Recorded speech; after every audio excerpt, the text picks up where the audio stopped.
정부와 여당이 의료개혁 추진 과정에서 갈등의 장기화로 국민 여러분께 많은 염려와 불편을 끼쳐드렸습니다. 국정 운영의 한 축인 여당으로서 깊은 책임을 통감합니다. 국민들의 생명과 안전에 더 큰 피해가 없도록 여당이 더 적극적으로 나서겠습니다. 지난해 가동하다가 중단된 여의정 대화를 다시 재개하여 의대 정원 문제를 포함한 의료개혁 과제에 대한 지혜를 모으겠습니다. 또한 전공의의 현장 복귀가 시급한 만큼 당과 정부가 협의하여 제도적인 장애물을 제거할 수 있도록 하겠습니다. 먼저 지난해 6월 사직 처리된 전공의의 2025년 상반기 임용 지원이 가능하려면 수련 중단 후 1년 이내에는 동일한 진료과 동일 병원에 지원을 금지하는 조항의 유예가 필요합니다. 또한 전공의 수련 중단 시 다음에 군 요원으로 선발되어 징집하도록 되어 있는 병력법 시행령 규정 역시 특례가 필요합니다.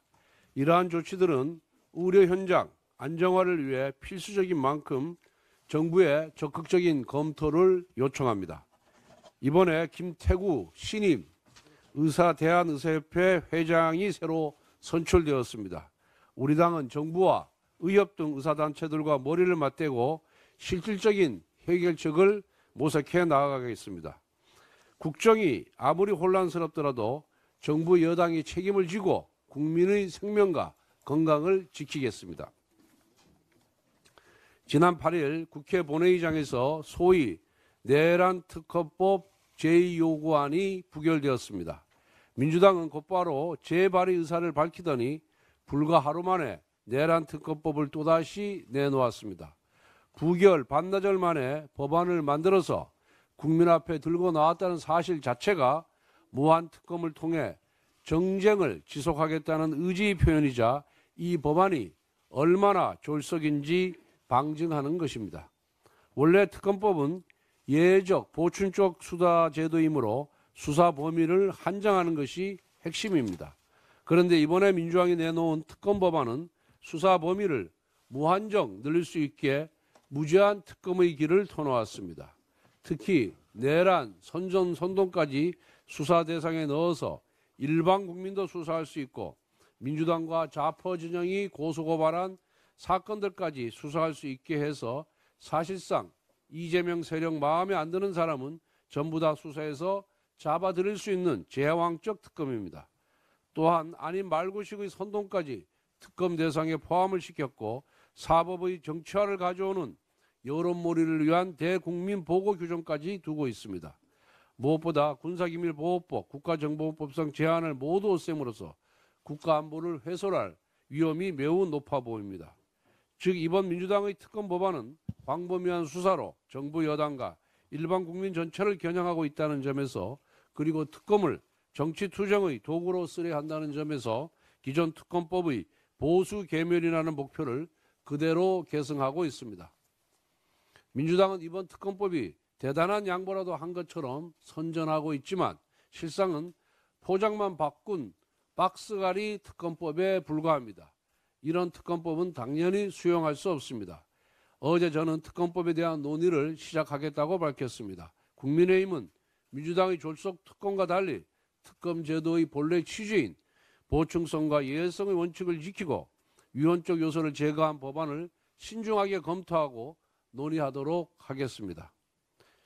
특검법만 졸속이 아닙니다. 졸속 특검뿐만 아니라 민주당이 숱하게 남발해온 졸속 탄핵도 그 민낯이 속속 드러나고 있습니다.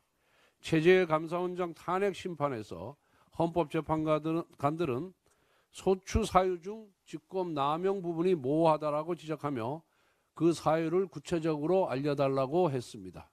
아울러 이창수 중앙지검장, 조상원 4차장, 최재훈 반부패 2부장의 탄핵 심판에서도 막연하게 추측이나 짐작으로 탄핵 사유가 있다고 주장하면 판단할 수 없다. 소추 사유가 특정이 되는지에 따라 각하될 수도 있다고 비판했습니다. 즉 탄핵 사유가 모호하다, 구체적이지 않다라고 지적한 것입니다. 여기에 대한 국회 측의 변론이 가관입니다. 구체적인 행위 일시 장소를 특정하기 어렵다면서 도리어 헌법재판소가 수사 기록을 확보해달라고 요청했다고 합니다. 이것은 검사가 판사한테 증거를 찾아달라는 것이나 다름없는 코미디입니다. 민주당이 현 정부 들어 29번이나 남발한 탄핵이 얼마나 졸속 추진되어 왔는지 여실히 보여주는 것입니다. 헌법재판소는 민주당 이재명 세력이 근거도 없이 졸속 처리한 최재해 감사원장, 이창수 중앙지검장과 검사들에 대한 탄핵 소추안을 즉시 각하시켜야 합니다. 헌재는 다수의 이력만을 믿고 일단 직무 정지시켜 놓고 보자는 식의 더불어 탄핵당, 민주당의 탄핵 정치에 무거운 철퇴를 가해야 할 것입니다. 공수처의 위법적인 대통령 체포영장 2차 집행이 임박했다는 보도가 나오고 있습니다. 이호영 경찰청장 직무대행과 국수본 관계자들에게 강력히 경고합니다. 국수본이 민주당의 지시를 받아서 공수처의 체포영장 집행 과정에 무리하게 협조하다가 단 한 사람이라도 다치게 하는 폭력 사태나 불상사가 발생할 경우 국수본은 무거운 책임을 피할 수가 없습니다. 전 세계가 대한민국을 지켜보고 있습니다. 국수본은 국격에 맞는 질서 유지를 위해 노력하길 바랍니다. 아울러 공수처는 위법적인 체포영장 2차 집행을 포기하고 사건 전체를 경찰에 이첩하기를 바랍니다. 국회 연금특위 구성을 통한 연금개혁의 추진 필요성에 대해서 말씀드리겠습니다. 국민연금공단의 2024년 9월 기준 국민연금 공표 통계에 따르면 지난해 9월 국민연금 수급자가 700만 6,296명으로 나타났습니다. 처음으로 국민연금 수급자가 700만 명을 돌파한 것입니다. 하지만 국민연금 가입자 수는 오히려 줄어들었습니다. 지난 2018년 12월 31일 기준 2,230여만 명이었던 국민연금 가입자 수가 2024년 9월에는 오히려 2,180여만 명으로 감소하였습니다. 인구 고령화로 가입자가 수급자로 전환되는 속도는 점점 빨라지는 반면 저출생으로 인하여 새로 유입되는 가입자는 줄어들고 있습니다. 그만큼 국민연금의 지속 가능성이 더욱 악화될 가능성이 높아지고 있습니다. 정부의 제5차 국민연금 재정 추계에 의하면 현 상황이 지속될 경우에 2041년에는 적자로 전환되고 2055년에는 기금 소진이 예상되고 있습니다. 당장 적자 전환은 16년, 기금 소진은 31년밖에 남지 않은 것입니다. 또한 1일 885억 원, 연간 32조 원의 연금 부채도 계속 불어나고 있습니다. 서둘러 연금 개혁을 진행해야 하는 이유입니다. 이에 정부는 작년 9월에 보험료율 13%, 소득대체율 42%, 세대별 보험료율 차등 인상, 자동조정장치 도입 등의 세대 간 형평성 지속 가능성을 고려한 연금 개혁안을 제시했고 이제 국회에서도 법제화에 나서야 합니다. 많은 전문가와 국민 여러분께서는 지속 가능한 연금 개혁을 위해 단순한 모수 개혁을 넘어 구조 개혁까지도 국회에 주문하고 있습니다. 이러한 구조 개혁 논의를 위해서는 보건복지부, 기획재정부, 고용노동부, 금융위원회 등 관련 부처 모두가 참여하는 기구 출범이 필요하기에 국민의힘은 관계 부처 모두가 참여하는 연금개혁 특위 설치를 제안한 것입니다. 보건복지부와 보건복지위원회에서만 논의된 연금개혁안에 대해서는 다른 부처와 위원회에서 문제점을 제시할 경우 연금개혁안 도출은 또다시 표류할 수밖에 없을 것이기 때문입니다. 연금개혁은 정쟁과 전혀 상관없는 민생 입법 과제입니다. 혼란한 정국이라는 이유로 연금개혁이 늦춰지지 않도록 여야 모두 힘을 모을 때입니다. 우원식 국회의장은 편파적 의회 행정을 중단하십시오. 새벽부터 우원식 국회의장의 편파적, 당리당략적 의회 행정이 또 다른 논란을 낳고 있습니다. 지난해 한덕수 대통령 권한대행 탄핵 국면에서는 정족수 해석 권한이 없음에도 불구하고 월권을 하더니 이번에는 의결된 법안을 정부로 이송하는 업무 자체를 태업하고 있습니다. 국회법 98조에 따라서 국회에서 의결된 의안은 국회의장이 정부에 이송토록 규정되어 있습니다. 그런데 지난 12월 국회에서 의결된 법안들의 정부 이송 계획이 수립되었고 정부도 법안 이송을 요청했음에도 불구하고 유독 초중등 교육법만 정부 이송을 무기한 거부하고 있습니다. 초중등 교육법은 이미 현행법상 교과서 지위를 인정받아 정부가 추진 중인 AI 디지털 교과서를 단순 교육 자료로 격화시키는 법안입니다. AI 디지털 교과서 추진 사업을 방해하기 위한 목적인 법안이므로 정부가 거부권을 행사할 것이 예상되자 본회의를 통과한 법안을 아예 처리조차 하지 않고 시간을 벌고 있는 것입니다.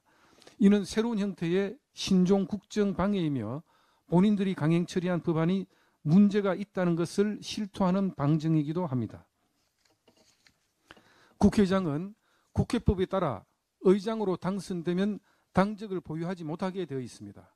이는 국회의장이 의사를 정리하며 사무를 감독하는 만큼 소속 정당의 당략이 아닌 국민의 기준으로 공정한 권한을 행사하도록 규정한 것입니다. 우원식 의장에게 촉구합니다. 헌정사에 오점을 남기는 편향적인 행보는 멈추고 즉시 초중등 교육법 개정안을 정부로 이송하기 바랍니다. 지금 헌법재판소에서 다루고 있는 사건들은 어느 것 하나 엄중하지 않은 것이 없습니다.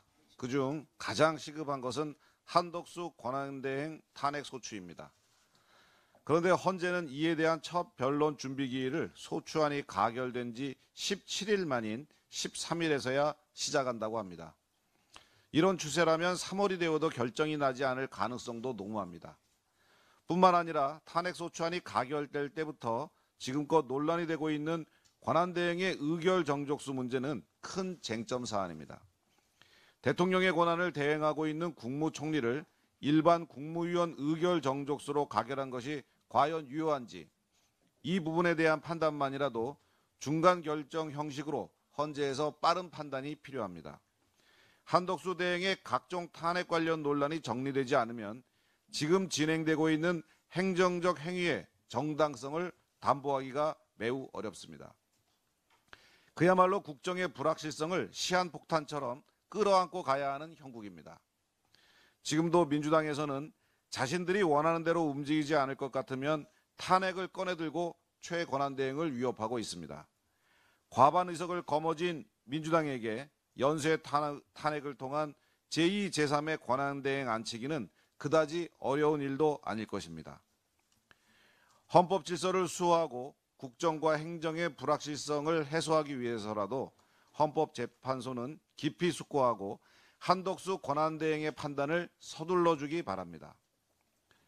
국립국어원 표준국어대사전에 따르면 메신저는 지시, 명령, 물품 따위를 다른 사람이나 기관에 전하여 이르게 하는 사람을 뜻합니다. 그렇기에 민주당과 국가수사본부 사이에서 메신저 역할을 하느라 전화기에 불이 나고 회의가 이어졌다는 이상식 의원의 언급은 단순한 해프닝으로 치부할 수가 없습니다.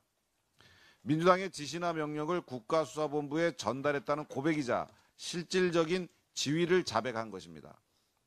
논란이 되자 메신저 역할 부분을 삭제한 것도 이를 방증합니다. 그렇지 않아도 민주당은 공식 회의석상에서 수사기관을 향한 명령과 지시가 넘쳐납니다. 임전무퇴의 각오로 영장 집행에 임하라느니 가용 가능한 인력과 장비를 총동원하라는 등 깨알 지시이자 수사 외압으로 보기에도 충분한 발언들입니다. 법 집행기관이 중립을 지키는 것은 의무입니다. 특히나 국정이 혼란한 시기를 틈타 특정 정당과의 내통으로 비칠 만한 오해의 소지는 국수본 수사의 정당성과 신뢰를 뿌리채 흔드는 것입니다. 국민의 신뢰를 잃어버린 수사기관의 수사 결과를 앞으로 국민 누가 믿을 수 있겠습니까?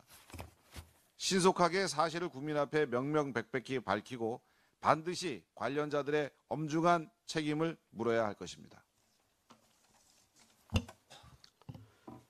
체감온도 영하 20도를 넘나드는 혹한의 날씨 속에서 한남동 대통령 관저 앞에서는 탄핵 찬반 국민들 간의 대치가 열흘째 계속되고 있습니다.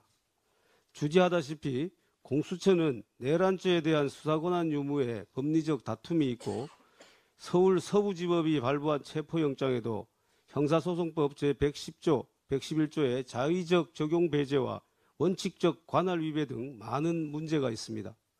그럼에도 수사 능력도 없는 공수처가 공명심에 들떠 계속하여 수사와 체포를 무리하게 밀어붙이고 있는 것이 이 모든 문제의 근원입니다.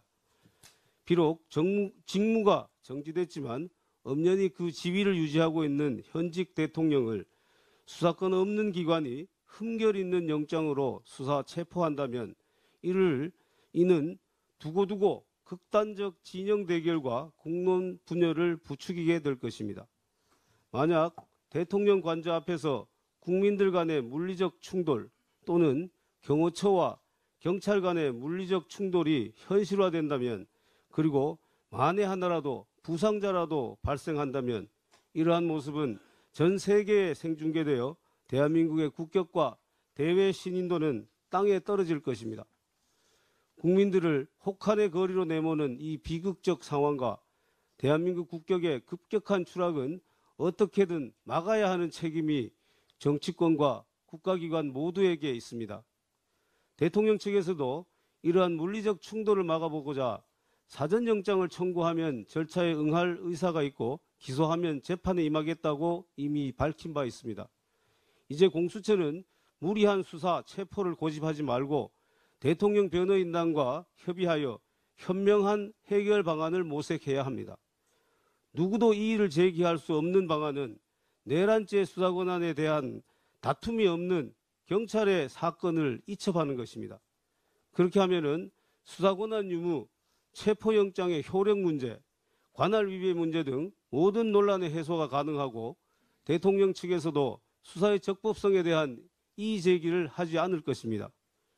공수처와 경찰은 민주당의 압력에 굴복하여 물리적 충돌을 불사하고라도 체포영장 집행을 밀어붙이는 과오를 범하지 말기 바라며 국민과 역사 앞에 겸허한 자세로 현명한 방안을 선택하기 바랍니다. 이상입니다. 오른쪽으로 돌아가겠습니다. 유상범. 법사위 간사 유상범입니다. 공수처와 경찰 특수단이 현직 대통령 내란죄 입건이라는 초유의 사건을 수사하는 중 정치적 외풍에 흔들리며 형사사법 대원칙인 법치주의와 적법 절차 원칙을 무너뜨리고 있습니다. 수사기관의 수사팀 구성에도 무한정 재량이 부여되는 것이 아니라 명확한 법적 근거가 있어야 함에도 경찰은 설치 및 운영에 관한 근거가 없는 특수단을 구성하여 윤 대통령 수사를 진행하고 있어서 현재 논란을 빚고 있는 수사의 불공정성은 이미 예정되어 있던 것입니다. 경찰청 예규인 수사본부 설치 및 운영 규칙은 특별히 중요한 사건을 위해 지방경찰청의 수사본부를 국가수사본부의 특별수사본부를 설치하도록 규정하고 있어 이번 특수단은 아무 근거 없이 출범된 위법적 조직으로 보아야 합니다.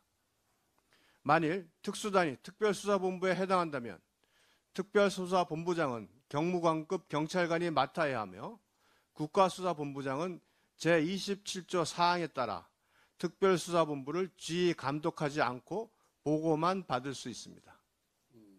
그럼에도 국가수사본부장이 특수단 단장이 되어 얼마 전 윤 대통령 2차 체포영장을 집행하기 위해 수도권 광역 안보수사부서의 수사관 동원 지시 공문을 하달하며 직접 개입하고 있는데 특수단을 특별수사본부로 간주하더라도 법적 근거 없는 직권남용의 위법 가능성이 있습니다.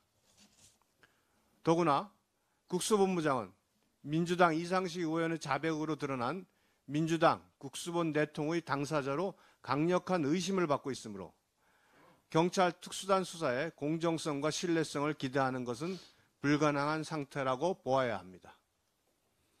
한편 윤 대통령 수사 역시 목적 달성을 위한 수단의 적절성, 침해의 최소성, 공익과 다른 법익 간 균형성이라는 헌법상 비례 원칙 안에서 진행되어야 합니다.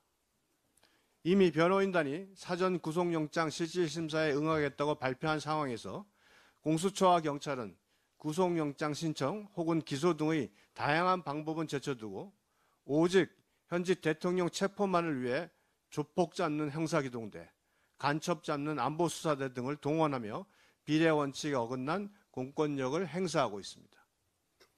체포영장의 집행 주체는 공수처임이 자명하고 경찰의 역할도 앞서 언급한 예규 제17조 5항 동원조항에 규정된 수색, 홍보, 현장 주변 목검문 등의 수준에 그치는 것이 마땅합니다. 헌법 가치를 수호하고 국민의 기본권을 보장해야 할 국가수사기관이 민주당의 하청 수사를 자청해 대통령 체포를 운운하며 우리나라 형사사법 체계를 흔들고 있습니다. 정녕 공수처와 국가수사본부에 법과 원칙이 존재하는지 묻지 않을 수 없습니다.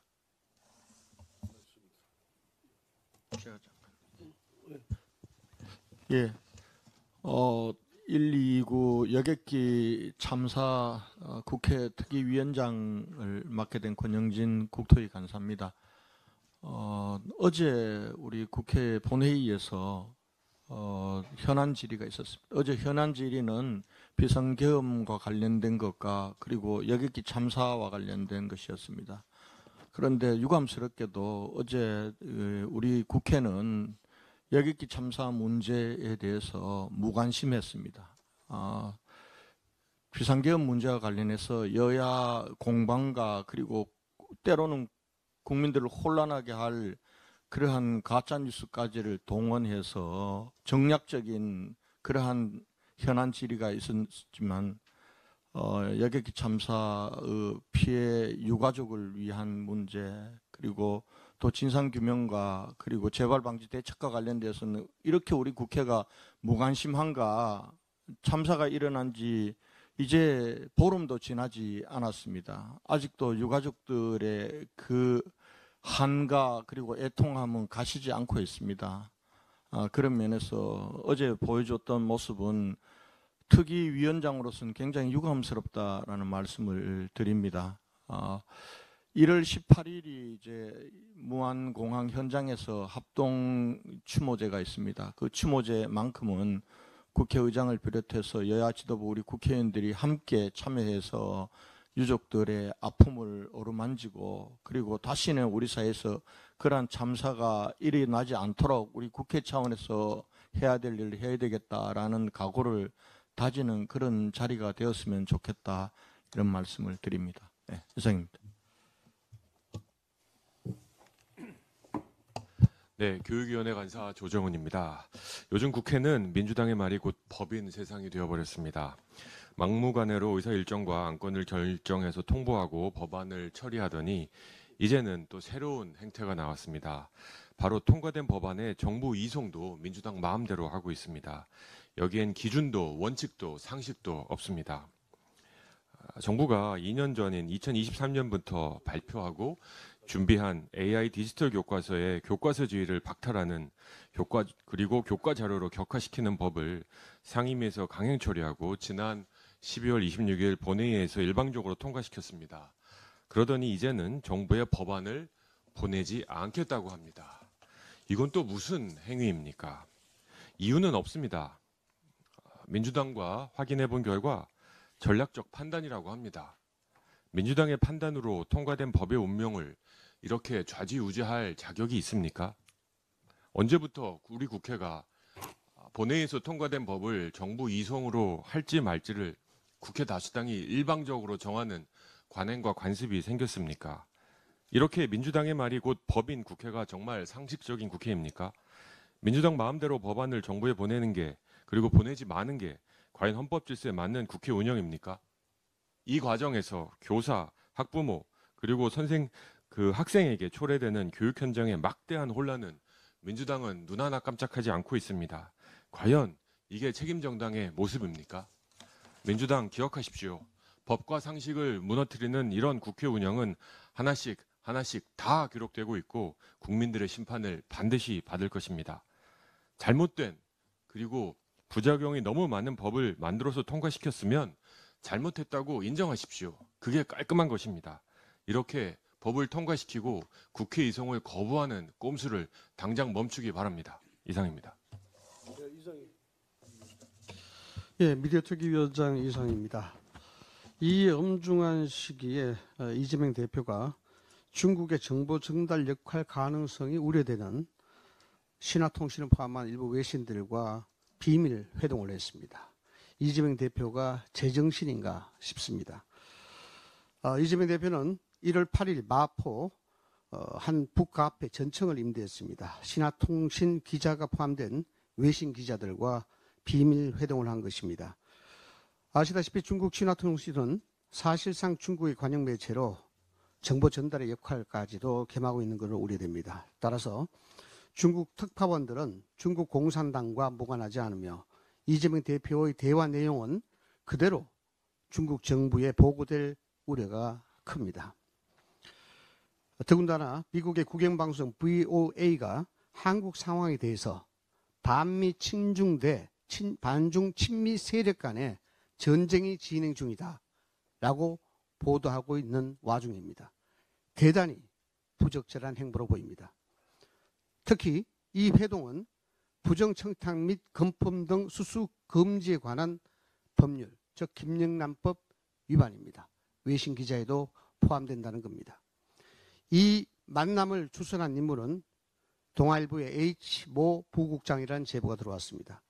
엄정 중립을 지켜야 할 현직 기자가 특정 정치인의 참모 또는 정치 브로커 역할을 했다는 점에서 비난을 피하기가 어려울 것입니다.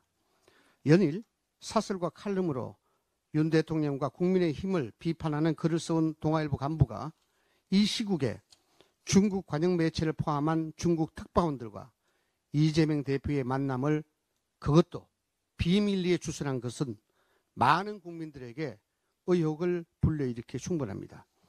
윤 대통령 탄핵 소추를 줄곧 주장해온 최근 동아일보의 논조와 어떤 연관이 있는지 동아일보 측의 해명이 필요해 보이는 부분입니다. 특정 언론과 민주당과의 유착관계가 점차 노골화되고 있습니다. 우려됩니다. 언론은 어떤 상황이라도 그 객관성과 공정성을 잊지 말아야 할 것입니다. 더구나 지금은 굉장히 엄중한 시대입니다. 법과 상식이 무너질 수도 있는 중차대한 기로에 서 있는 것이 대한민국입니다. 이럴 때일수록 언론의 책임과 역할은 더욱더 중요하다 볼 것입니다. 어떠한 정치적 목적과 이익을 찾아 저널리즘을 포기하는 일이 없었으면 합니다.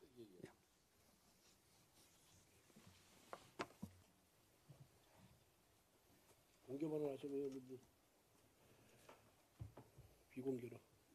지금부터 비공개로 전환하겠습니다.